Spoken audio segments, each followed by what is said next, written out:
I'm Maya Trabulsi. Tonight on KPBS Evening Edition, giving evolution a shove. The groundbreaking technology pioneered in San Diego that could make a difference in the fight against malaria. It's almost ready for takeoff, a plan to double the number of passengers traveling through San Diego International. I'm Steve Walsh. We break down the costs and benefits. And San Diego has one of the largest homeless populations in the nation. As the city braces for chilly holiday weather, the housing strategy aimed at helping the homeless find shelter. They want the easy, quick, and professional, and maybe even discreet way in which they can receive and even consume the medicine. Some call it Uber for weed, the startup rolling into San Diego, taking California's medical marijuana business for a ride. KPBS Evening Edition starts right now.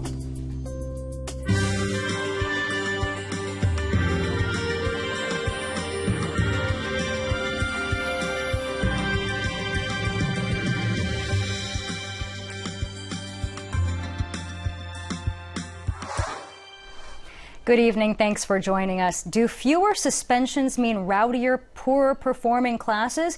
A study out this week says not likely. KPBS reporter Megan Burks has more on how school discipline reform is affecting student achievement.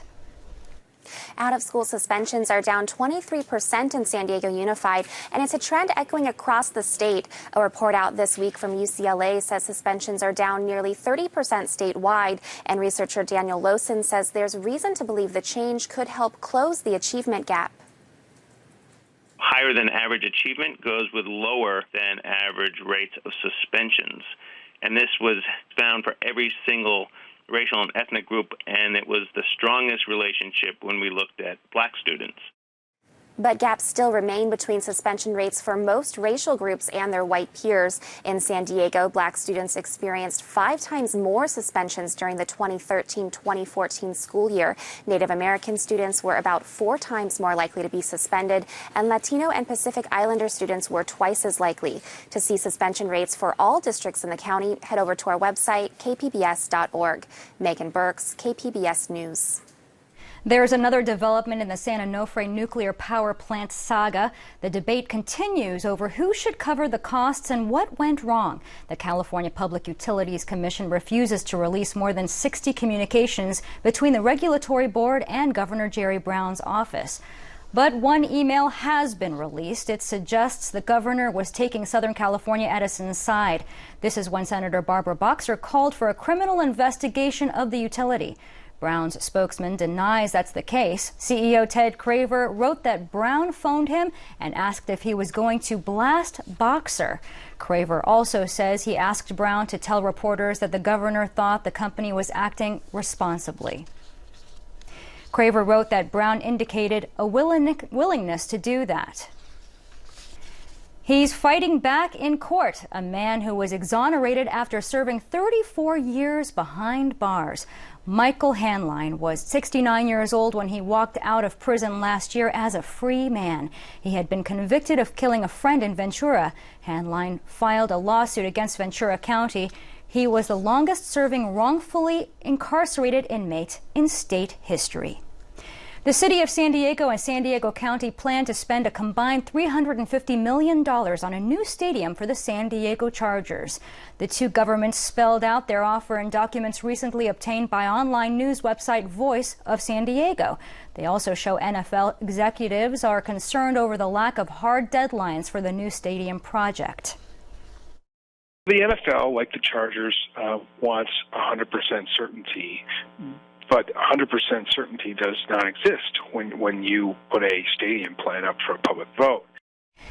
The stadium consultant to the city says despite the uncertainty, he thinks the NFL wants to keep a football team in San Diego. A San Diego gene sequencing company is giving blood donors the chance to learn about their DNA. KPBS science reporter David Wagner explains why a pricey procedure is free today.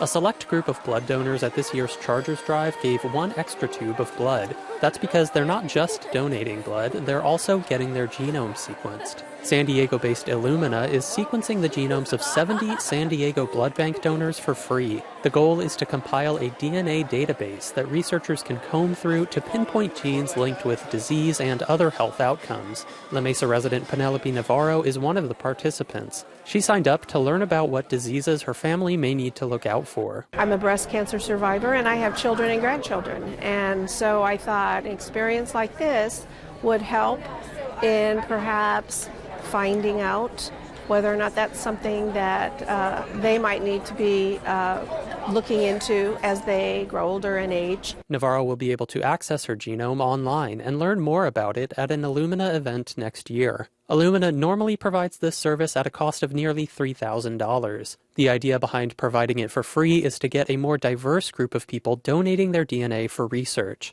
Illumina's Vice President of Applied Genomics, Dawn Barry, says more research into more genomes could make healthcare more personalized and precise. Precision medicine is inherently a community-based medicine, personalized medicine. So it shouldn't just be about the community, it should include the community. And that's what we're doing here, is including the community in precision medicine. If this small pilot program in San Diego proves to be a success, Illumina hopes other blood banks across the country will try a similar approach. David Wagner, KPBS News. Anyone who has been to the San Diego International Airport recently may agree it needs more space for the high volume of travelers, especially during peak times like Thanksgiving. As Steve Walsh shows us, those plans may be one step closer to reality for San Diego. Friday, the San Diego County Regional Airport Authority selected a plan to replace Terminal 1, which opened in 1967, and to rebuild the single runway. It would double the airport's capacity to 28 million passengers a year. To talk about the need and the impact, we have Thela Bowens, who is the President and CEO of the San Diego Regional Airport Authority, and Mark Cafferty, who is the President and CEO of the San Diego Regional Economic Development Corporation. Welcome to both of you. Thank you. Thanks for having us. All right, so this is a $2.2 billion project. Why do we need a $2.2 billion project to improve this airport? Well, I think the average user of Terminal 1 would tell you that that terminal really does not meet their needs today. It certainly does not reflect the same efficiencies and the same aesthetic levels of service that we see in the new terminal that opened in 2013. We also want to make sure that we're getting the most efficient use out of the airfield, and so the new project actually allows us to get more efficiencies on the airfield with the way the terminal will be designed. Okay. It connects Terminal 1 to all of the other terminals. Actually, I think we might even have a graphic of that shows what this project will look like. So give us a sense of, so Terminal 1 is where? That's the... Terminal 1 is just about the area where you see the large aircraft on that diagram there, right. The gray aircraft in the middle there. It starts just about in the middle of that area.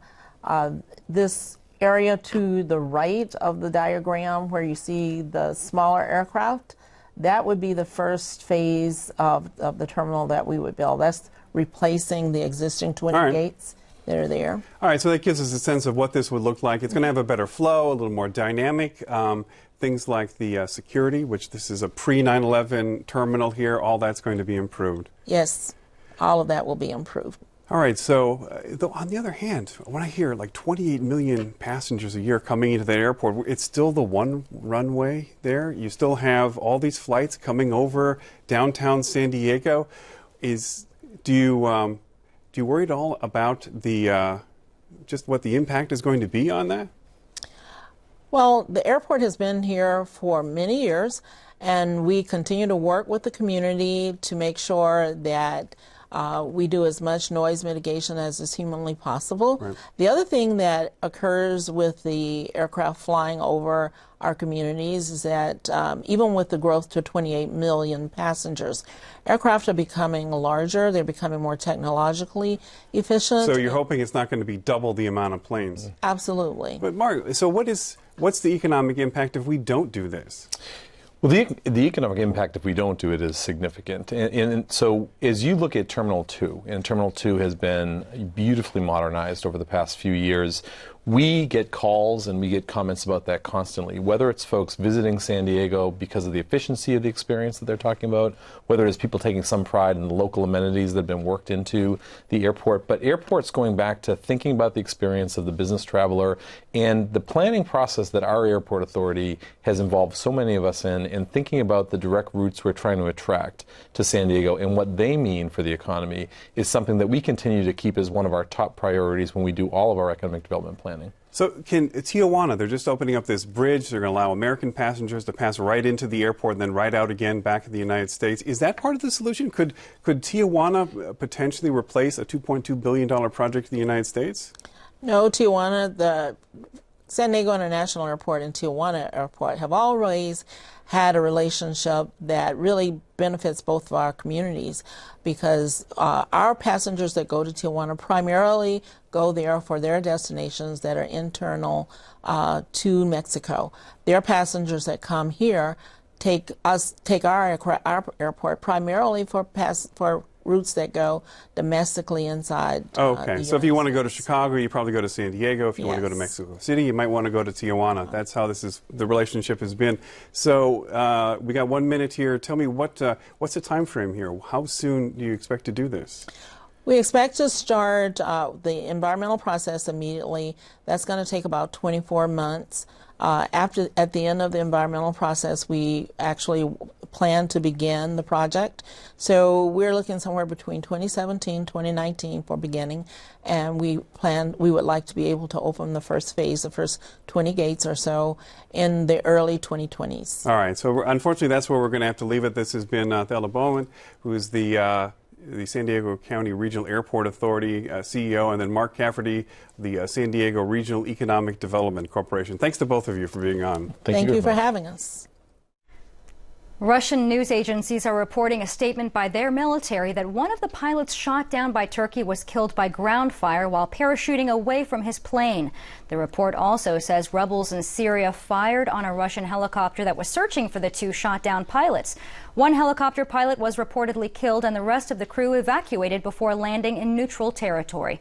The statement also claims Russian radar data showed Turkish warplanes violated Syrian airspace. President Obama called for Russia to join the coalition against self-proclaimed Islamic State forces. The president spoke with French President François Hollande at the White House today. They asked Russia to shift its airstrikes to target the extremist groups. President Hollande and I agreed that Russia's strikes against the moderate opposition only bolster the Assad regime, whose brutality has helped to fuel the rise of ISIL. We agree that Russia could play a more constructive role if it were to shift the focus of its strike to defeating ISIL. President Hollande's visit represents an effort to get the international community to bolster the campaign against the group. In the last year and a half, only a few medical marijuana dispensaries have managed to get permits, but that doesn't mean the business isn't thriving. As KPBS Metro reporter Andrew Bowen explains, the business is just moving from storefronts to doorsteps.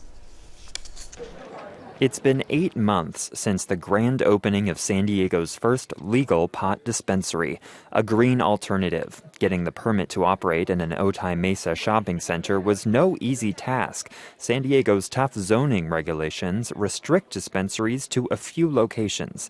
Despite those tough rules, the city ignores another area of medical marijuana regulation: delivery of pot to patients. Sticky. And the delivery service portion of our industry is perhaps one of the grayest and most unregulated components. Kimberly Sims is a lawyer representing clients across the medical pot industry. She says because delivery services are less visible than storefront dispensaries, city governments have been content to look the other way. They're not getting calls from their constituents complaining about that pesky delivery service. It's a really low neighborhood and environmental impact, and so it's such a controversial topic that they're not going to invite the conversation to their doorsteps. A quick search on weedmaps.com shows a couple dozen brick-and-mortar pot shops operating in San Diego, some legally, some not. But when you search delivery services, more than 100 come up. If that weren't enough, a host of third-party apps and websites are also joining in. One of the biggest is Ease. It began operations in San Diego this past summer. I tried it out myself to see how it works. First, you create an account online using a California state ID. If you don't already have a doctor's recommendation for marijuana... Andrew, how are you doing, sir? Nice to meet you. Hi, nice to meet you. Can you hear me okay? Yeah, perfect. My name's Dr. Davidson. I'll be helping you out this afternoon. Hi, doctor. The site ease.md can set up a video conference with a licensed doctor. No bad reactions to cannabis in the past, no other major medical history. I told him I have trouble falling asleep sometimes, and he wrote me a recommendation in minutes. Once I approve you, you instantly get a PDF file in your account. It's good anywhere in the state of California for a year. Right away, you can shop a range of cannabis products, place your order, and presto, the pot is delivered to your door. Hey, how's it going? Good, all right. From creating my account to getting the marijuana, it took me less than 45 minutes, and I barely had to get up off the couch. You can smell it now. Full disclosure, we carried out this delivery as a demonstration. We didn't purchase the marijuana. Ease is headquartered in San Francisco. I met the founder and CEO, Keith McCarty, there. Yeah, so welcome to Ease. This is our San Francisco office. We have roughly 50 employees here. He says the company is targeting all kinds of people. We have marketing, customer support. Particularly ones who don't see themselves as potheads or stoners. The stay-at-home soccer mom is not going to go to the current MMJ doctor, right? Or they're not going to go to the CD neighborhood for the dispensary. They want the easy, quick, and professional, and maybe even discreet way in which they can receive and even consume the medicine. Ease's headquarters feels like any other Silicon Valley startup.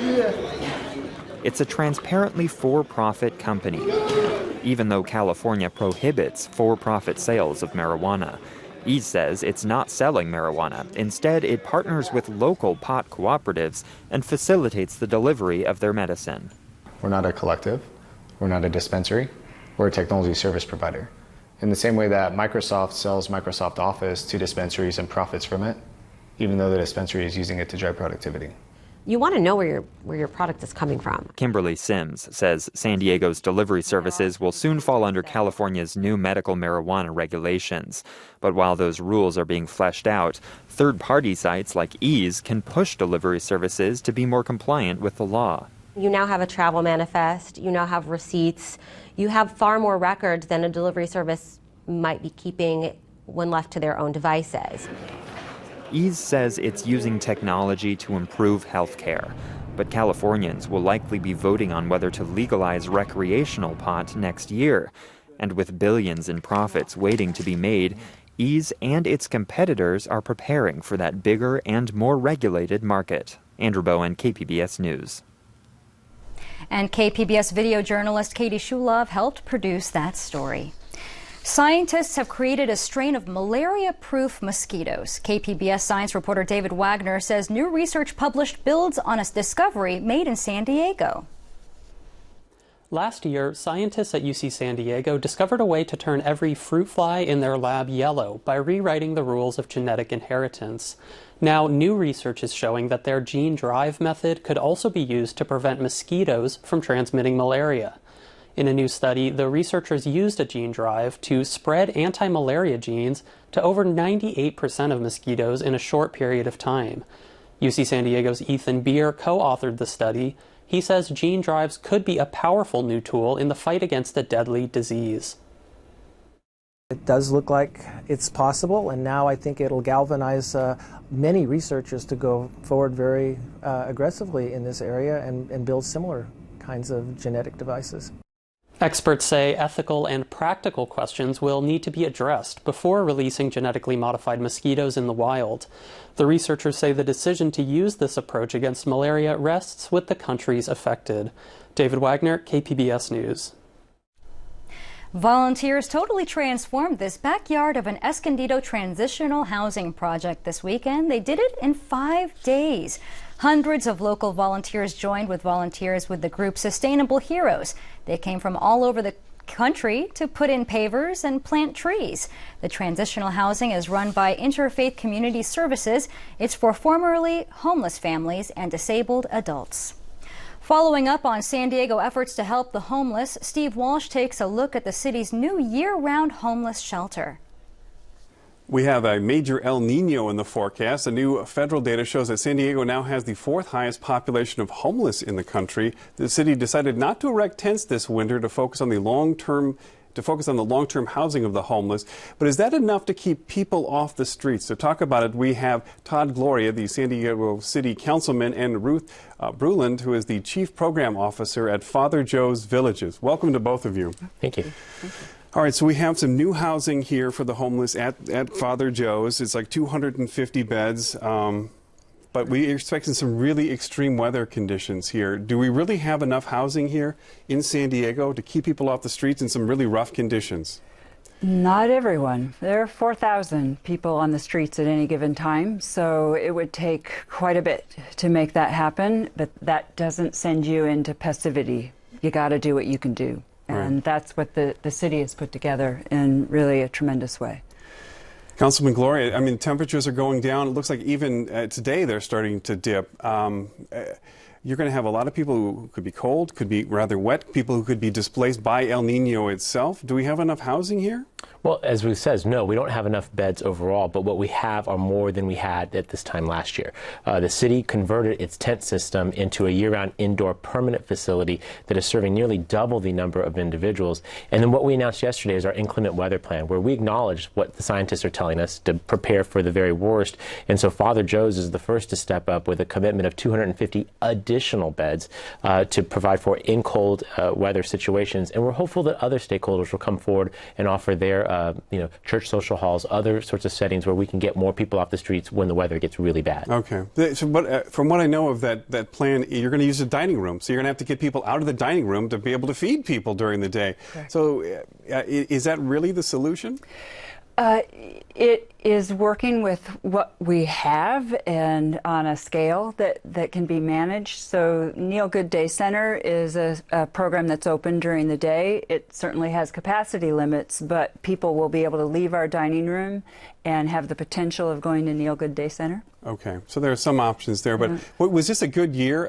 This tent system had been around since the 1990s. Given just all of the strain, the fact that we're seeing more homeless here now than we've ever seen, was this a good year to end that particular program? Well, it's the right time to do it because we know that people, the tents don't solve homelessness.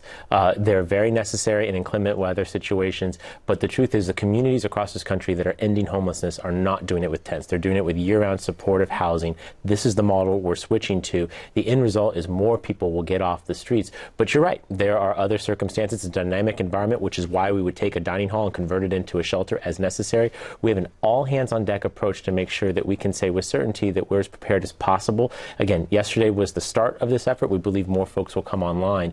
But again, if the end goal, as it always should be, which is to end homelessness, you can't do it with a tent. You got to do it with permanent housing. All right. So how short do we think we are? I mean, we've got some good numbers that have just come out from HUD saying, how many homeless we have here in the city. How short are we when it comes to if the temperature drops down in the 40s and it starts to rain? How many people are going to be on the street?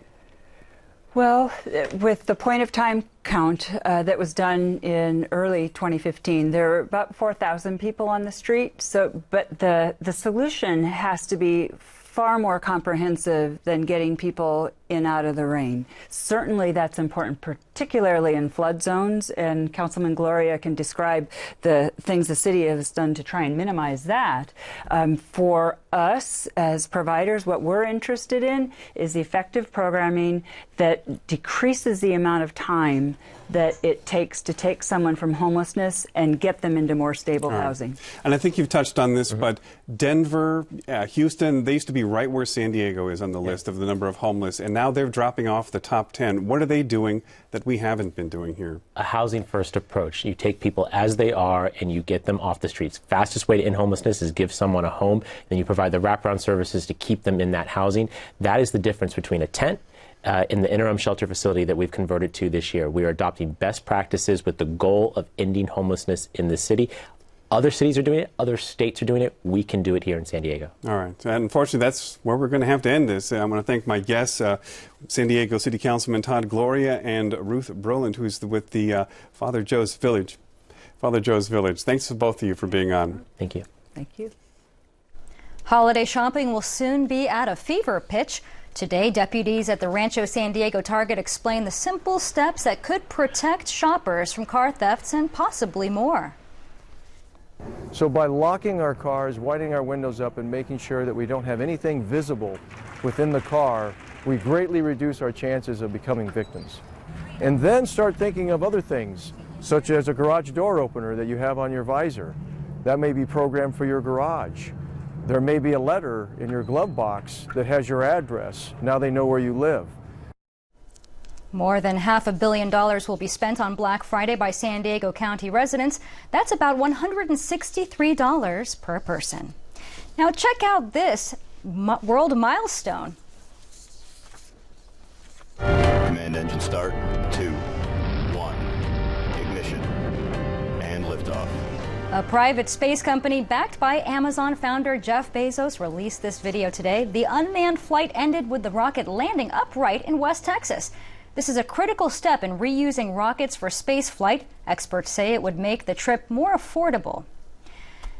And break out the winter jackets. We're looking at chilly Thanksgiving holiday. There's a chance for showers by the coast with 60s. King tides have prompted a coastal advisory until Friday. 60s in the inland valleys, and there may be some snow in the mountains with 40s and 70s and 60s in the desert. And you can find tonight's stories on our website, kpbs.org/evening edition. Thank you so much for joining us. Have a great evening.